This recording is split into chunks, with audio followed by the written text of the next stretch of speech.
It's funny, in China, people see the blue sky for the first time. Some children see the blue sky for the first time in their life. In Venezia, for the first time in many's life, they can see fish in the channels. I think what we're seeing now is a start of something greater towards the green shift and the blue shift. Just because people see now that if we come together and pull in the right direction as a global community, we can actually get so much done in so short time if you're just putting your efforts in the right direction. Pier presents the Future of the Industry series. This time we're interviewing Leif Stavøstrand, CEO of Evoy, creator of innovative electric propulsion boats. All right, so Leif, first of all, it's great to meet you. So how long have you been involved in the maritime industry for? Wow, that goes way back. I guess it's been my whole life in one way. My parents worked in fish farming when I grew up, so I was around their legs when I was just a toddler, and then and I grew up on an island, so I've been around water all along. Moved into shipping, and I've been working with the sea my whole life. So where did the idea for electric boats come from? Throughout my career, I worked my way up to as a sea captain.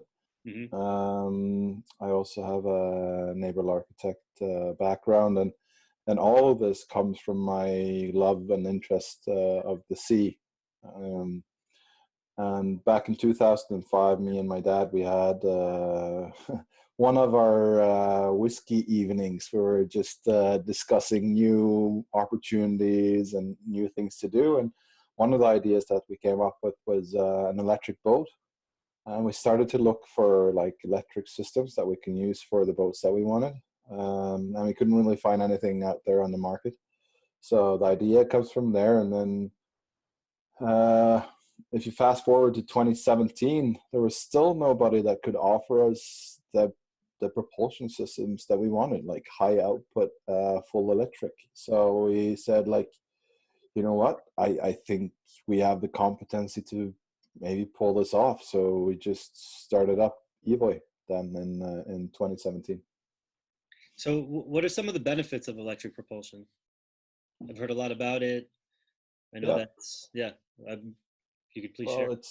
It's actually anything or everything you can think of. It's pretty much the same as electric car. It's more silent, it's more reliable, there's less cost of use, and of course less maintenance.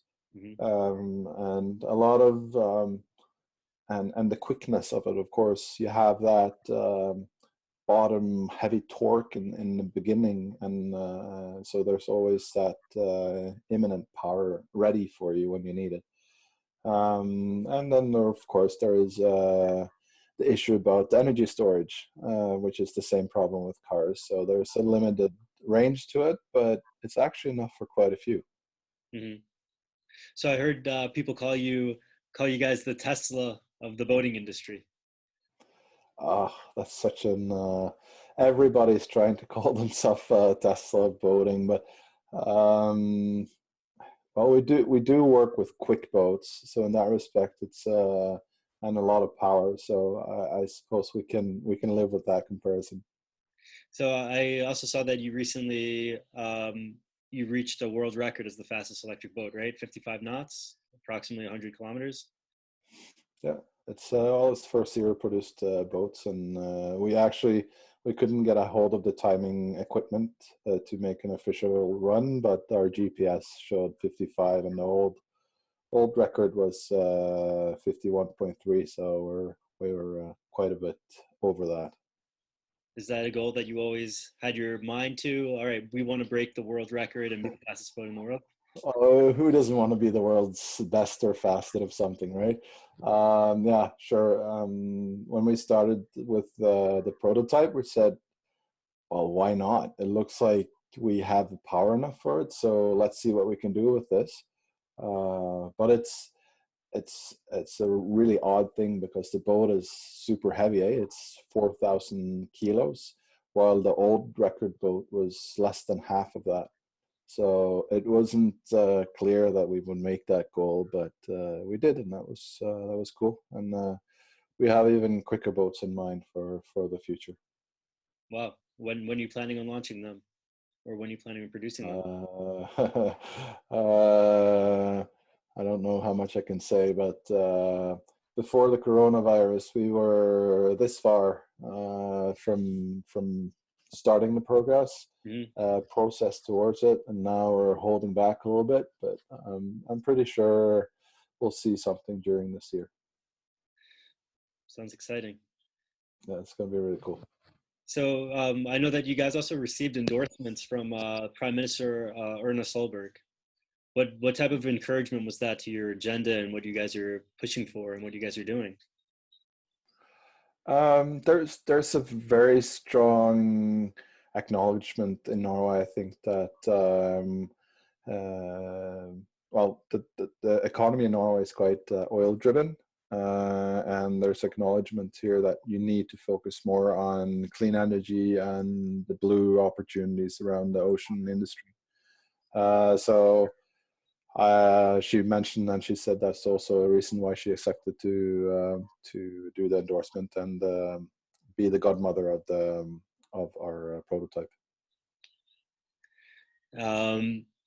So where do you see the market heading right now in light of recent developments? Do you see this as an opportunity to promote a more sustainable approach, a more greener agenda? I think it's funny, in China, people see the blue sky for the first time. Some children see the blue sky for the first time in their life. In Venezia, for the first time in many's life, they can see fish in the channels. I think what we're seeing now is a start of something greater towards the green shift and the blue shift, just because people see now that if we come together and pull in the right direction as a global community, we can actually get so much done in so short time if you're just putting your efforts in the right direction. Yes, it will hurt. A lot of people's lives will change on their way, but we don't have a choice. We have to move in that direction, and the opportunity that lays around the ocean and the ocean space is enormous. And I think that's something that all countries and societies and regions that's close to the sea must grab and work on those opportunities. How do you see people in our industry, in the maritime industry, pushing a more sustainable approach forward? What are some of the things that we could do as industry leaders in order to make sure that that the world does adapt to a more green and blue approach? It's of course, I think there's two main shifts that we probably would see. I think we work mainly with the smaller boats, like below 15 meters. And I think if you work on the ship type and the bigger type of industries, you really need to focus on the hydrogen and the ammonia technology that is being developed now, and do your best to push and develop that. And in smaller boating, ammonia and hydrogen is also going to be a part, but a much lesser part. And I think the battery technology that's coming along there now is going to be really important for the green shift.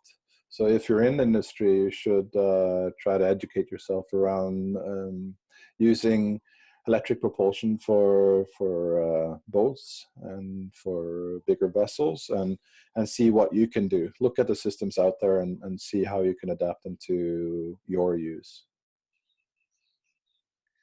Because what we're missing now is maybe volume. Like we need those front runners that's willing to take that a little bit extra effort to try something a bit new. To set an example, be the pioneers. exactly, and that's what we need now. We need those that dare to try new things, and of course, it might have a little bit higher cost. It might have some issues in the beginning potentially, but we have to go through that phase. We don't have a choice, as I see it.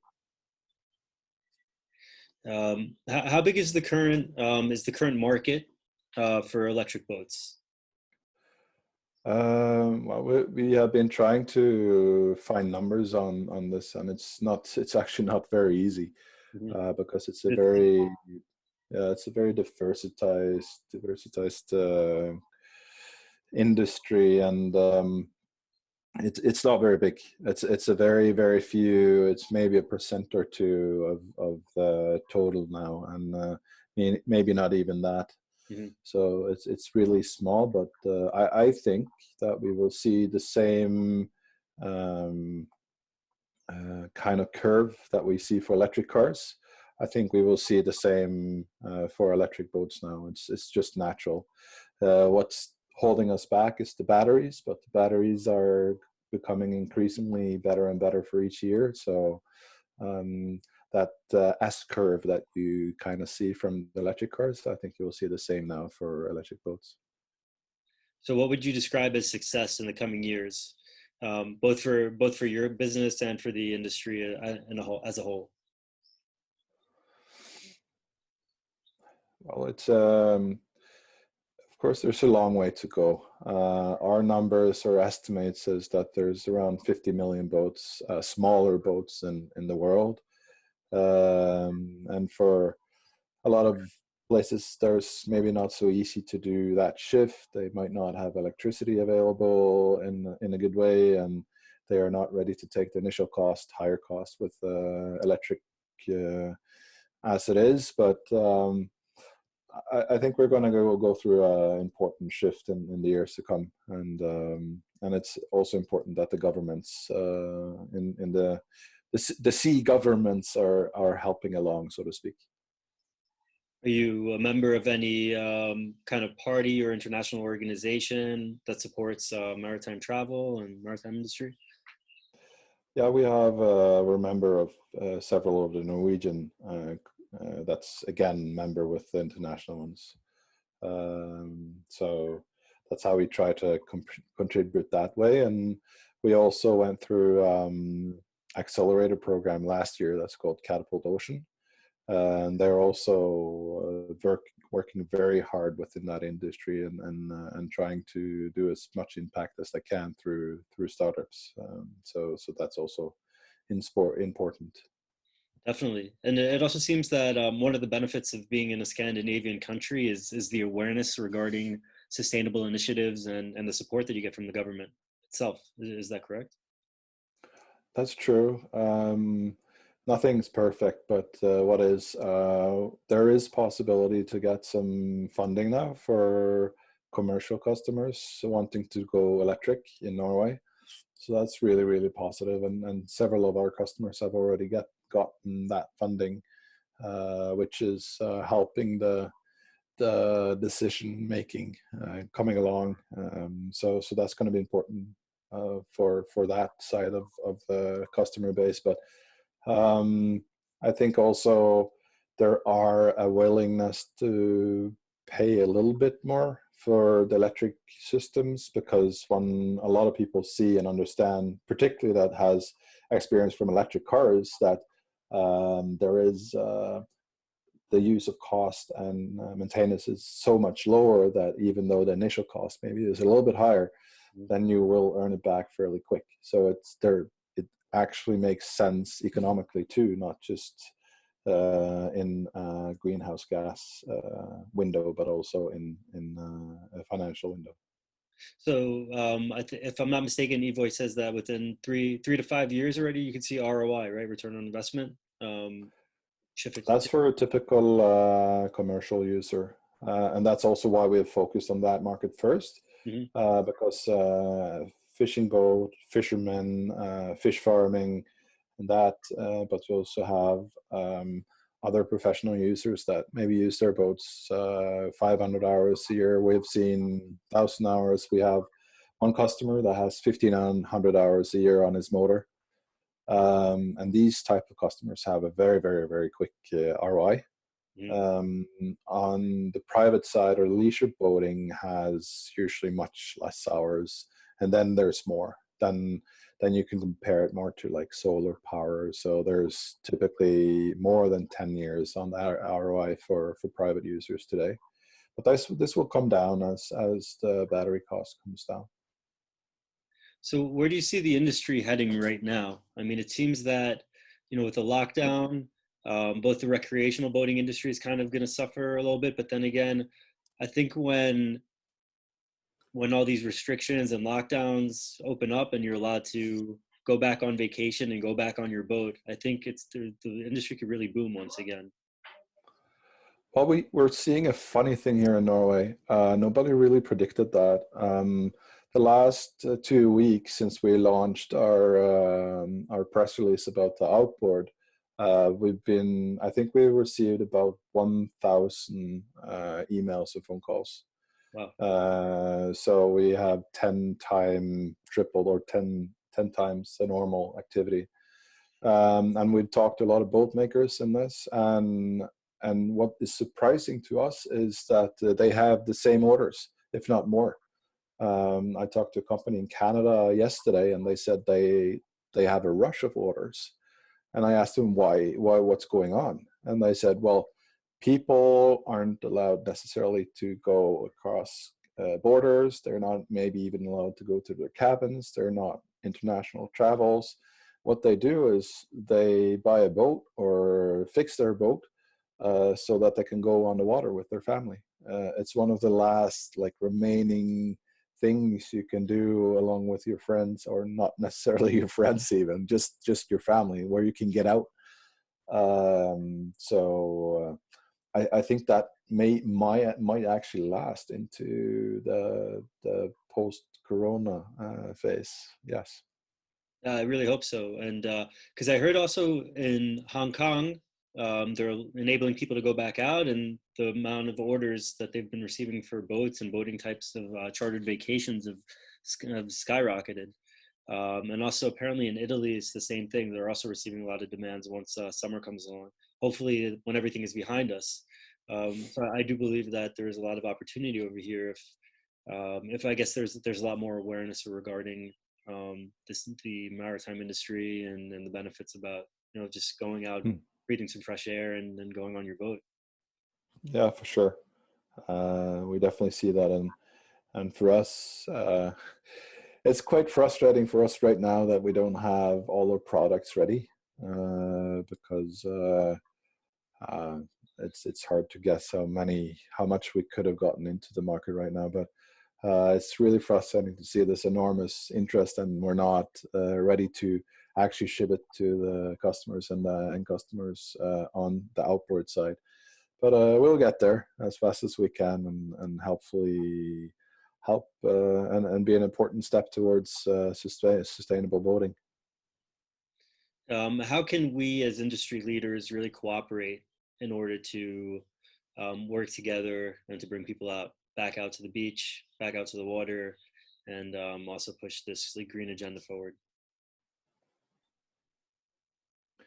Well, I think there will always be naysayers, and there will always be people that there was a lot of protest when the horses went out 100 years ago.